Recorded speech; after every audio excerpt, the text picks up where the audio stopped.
안녕하세요. 서울수면위원회 홍일희 원장입니다. 흔히 코골이 무호흡증이 진행되면 주간 졸림증을 포함하여 인지능력이 저하가 나타나고 더불어 장기적으로는 고혈압, 부정맥, 뇌졸중 등 심혈관계 합병증이 나타나게 됩니다. 그래서 오늘은 코골이 무호흡증이 어떤 과정을 거쳐 심장에 영향을 미치는지 정리를 해보았습니다. 무호흡증이 나타나면 우리 몸은 이를 개선하기 위해 혹은 무호흡증이 나타난 결과로 다음과 같은 현상을 일으킵니다. 첫 번째, 가슴 내부에 음압이 심하게 걸리게 됩니다. 좁은 데로 공기를 빨아들이기 위해서 힘 들여서 공기를 빨아들이게 됩니다. 둘째로, 무호흡증이 일어나면 산소 공급이 떨어지게 됩니다. 셋째, 숨을 못 쉬면 뇌는 기도를 열기 위해 교감신경을 항진시킵니다.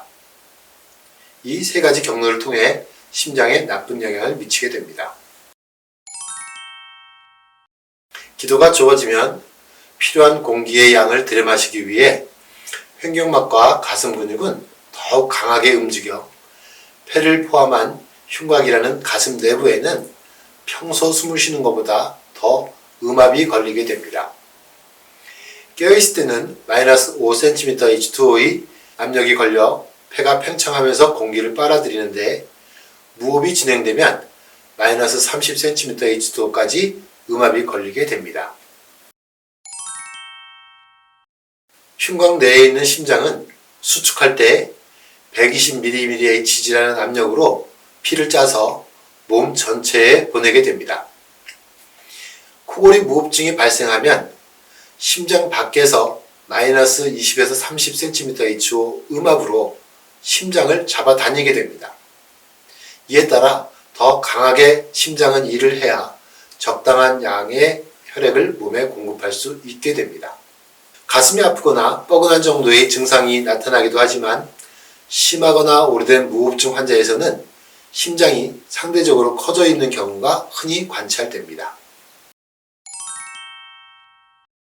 무호흡증이 일어나면 폐로 공기가 들어가지 않아 혈중 산소 포화도가 감소하게 됩니다.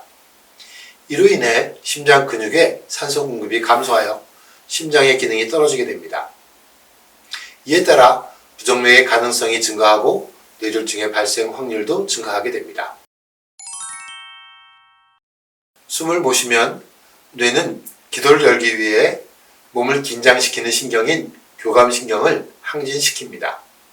잠이 들어 긴장이 풀어지면 기도의 좁은 부위가 더욱더 좁아져 숨을 쉬기 힘들어지고 산소 포화도가 감소하게 됩니다. 그러면 뇌에서는 교감신경이 항진되어 뇌가 잠깐 깨어나고 이를 통해 기도의 근육이 긴장하면서 기도가 열려 숨을 쉬기가 편해집니다.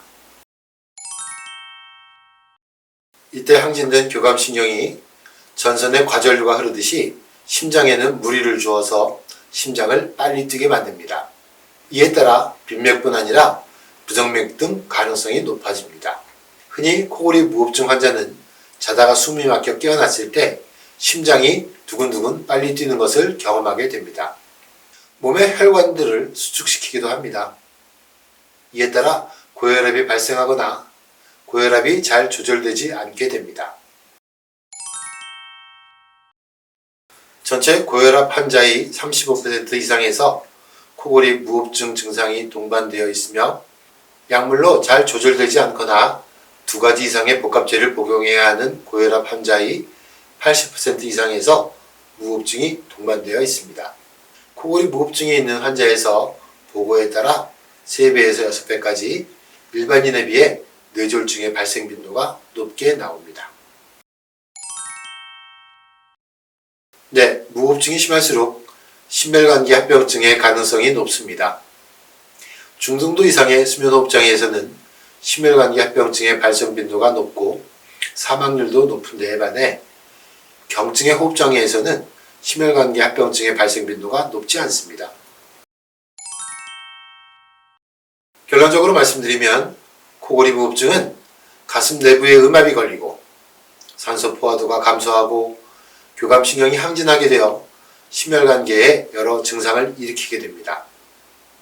따라서 중등도 이상의 코골이 무호흡증은 적극적인 치료가 필요하며 심혈관계 합병증 여부를 지속적으로 관찰해 나가야 합니다.